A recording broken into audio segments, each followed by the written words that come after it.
We are at the Harbour View Wastewater Treatment Facility where we concluded rehabilitation works on phase 1 aspect of the plant.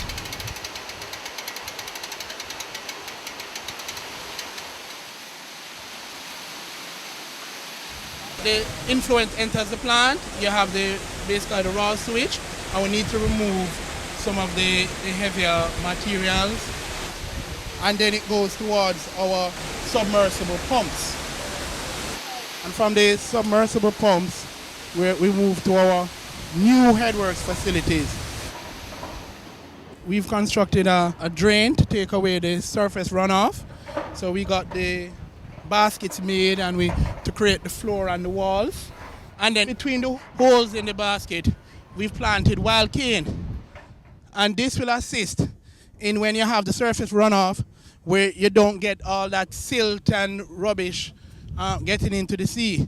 A lot of times after a heavy shower in Harbour View, when you look out in the sea, all you see is black, brown. We here at this site won't be contributing to that.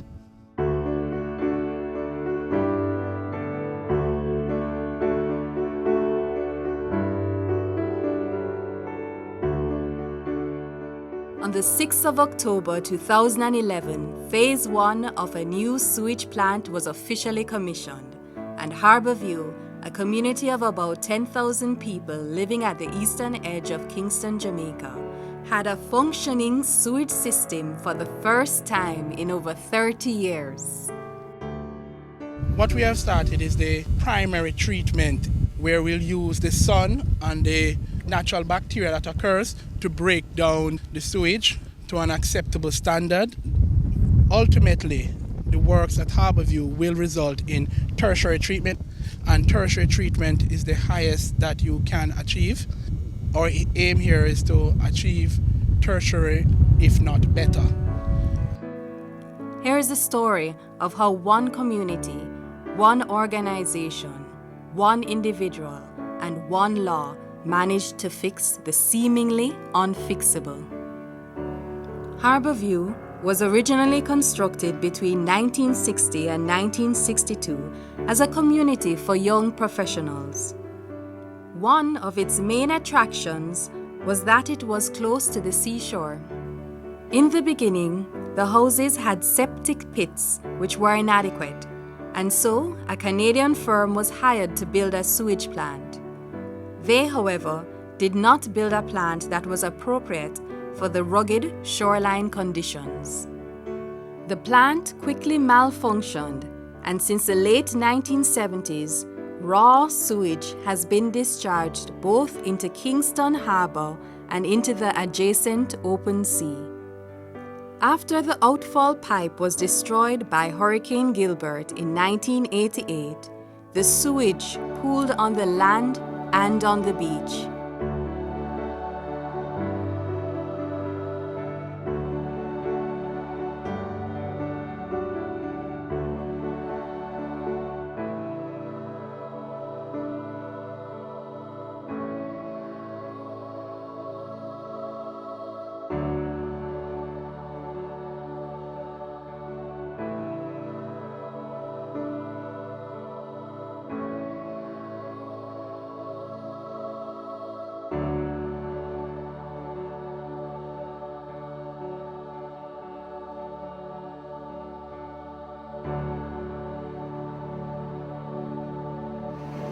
We had raw sewage that was flowing into the harbour, untreated of course. The resultant foul odour, the loss of the beach, this certainly has been one of the more important things in the sense that most persons, when they locate in terms of housing and what they look forward to is to have some semblance of serenity and a beach around it. So that was really one of the main assets of the community.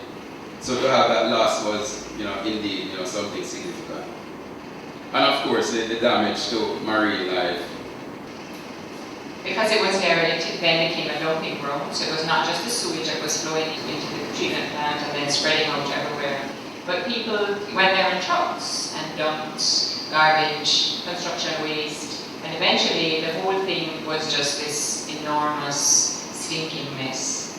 how can you have school when you have a big pond of sewage 25 yards away? What happens when school is in and the wind changes? And they said, well, we have to shut down part of the school. So Donald Quarry had to shut down part of their school if the wind changes. So we went next door to the church and we asked the same question. And they said, well, sometimes we just bear it. So we went to the kindergarten inside of the church, the basic school, and they said, well, when it gets rough, we just shut down and we just tell the parents, no, we can't accept the students right now because the effluence and the smell is too much. In the early 1990s, the Harbour View residents came together as a community to take action.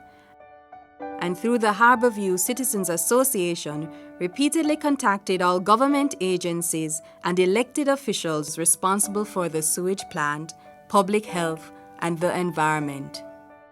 Meetings were kept, letters were written, promises were made. This is from the Gleaner Company, year 2001. New sewage system for Harbour View. Funds have been identified and work is to begin immediately on a new sewage system in Harbour View.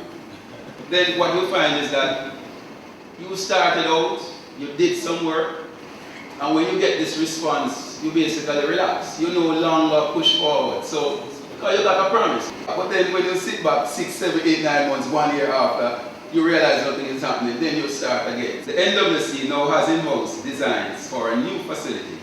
And as indicated before, assuming the NWC is granted, the tariff applied for construction will take place. Now the tariff was applied for and the tariff was granted. Nothing essentially was done. We went on to 2004 to up to present time, and that's where obviously we got, I would say, guidance here when jets came on board. We looked at all of the options, and that was presented, in quite clear manner by the legal opinion that we got from jets. And we have to, as a community, thank jets for the direction and also their never say die attitude.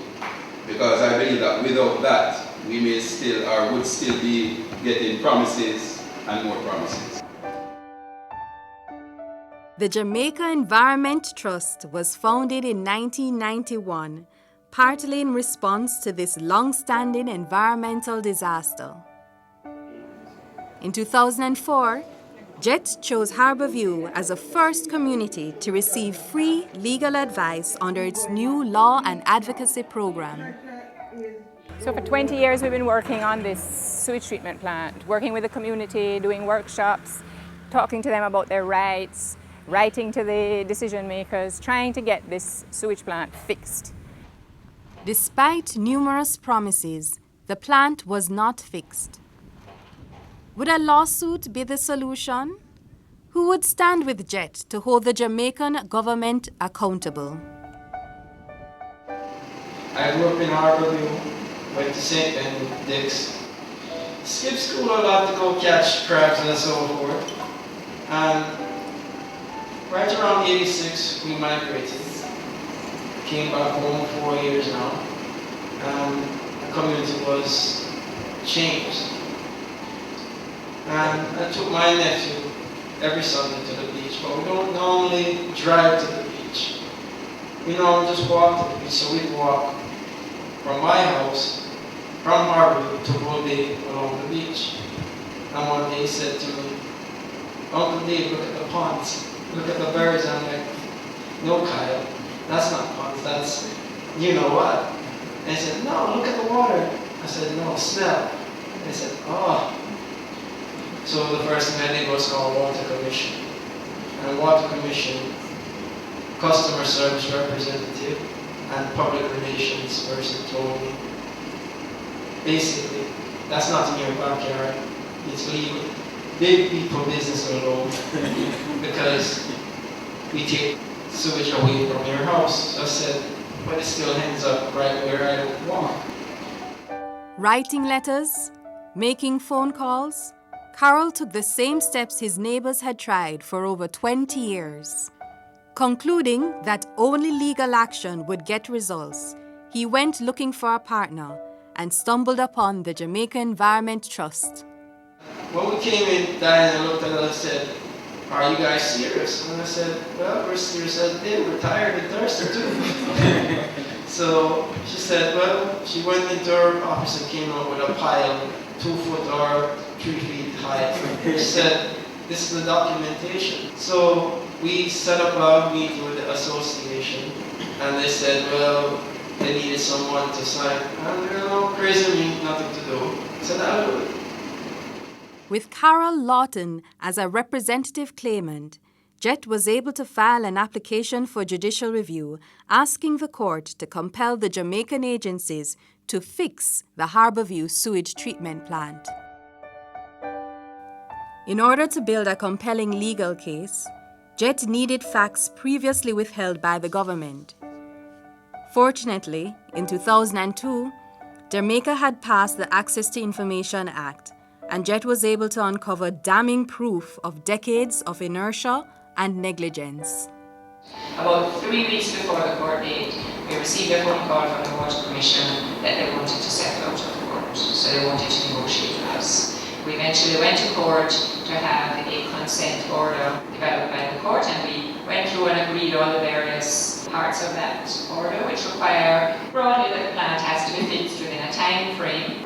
They have to report to JET on a set time scale, and they have to take both JET and the community on site visits so that we can see that the work is actually progressing.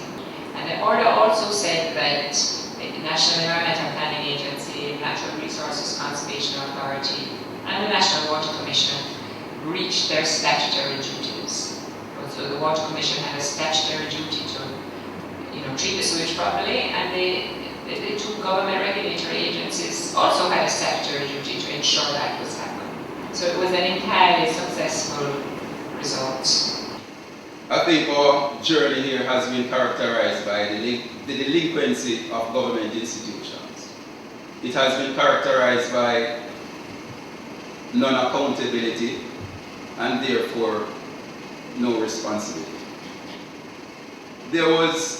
Although the NWC seemed like the ideal or the main culprit in all of this, clearly we got the impression that they were just untouchable. They were too big for us to do anything about. We got results, and we got it via the power of the law. Well, I'm heartened by the fact that at least this time we can see the results, and it bore fruits.